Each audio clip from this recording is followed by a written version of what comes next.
Daddy అయ్యగారిని ఎందుకు కొడతాను? అందుకోరా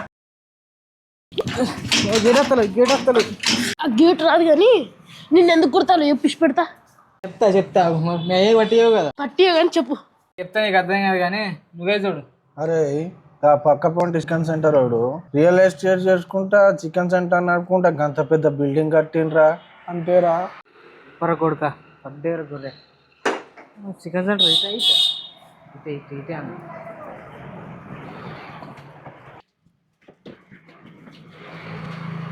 ఆహాహా ఏం తెలుసు బిడ్డ, మామూలు జాతకం కాదు బిడ్డ అనేది జాతకం మహాజాతకం. ఏ జాతకాల మీద నాకేం నమ్మకం లేదు స్వామి.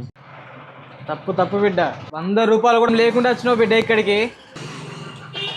అవును స్వామి అవును. నీకు ఎంతమందిరా పిల్లలు? 2 పిల్లలు స్వామి. ఆడపిల్లలు ఎంతమందిరా? ఆడపిల్లలు లేరు స్వామి. అంత కష్టపడి పైకి వచ్చినా నీ మీద మంది కళ్ళు బాగున్నాయి బిడ్డ.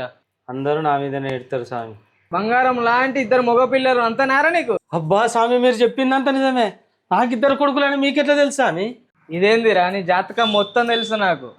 మీరు ఉన్నది ఉన్నట్టు చెప్తాను స్వామి. స్వామి మా తమ్ముని జాతకం చెప్పాలి, జాబ్ వస్తుందా రాదా ఏంది ఏం కథ అన్నది ఈయన గురించి నాకు వివరించాలి స్వామి. మీరు స్వామి పైకి రండి స్వామి, పైన మా ఆవిడ ఉన్నది, ఆమె మనం అక్కడ కూర్చొని మాట్లాడుకుందాం పండి స్వామి.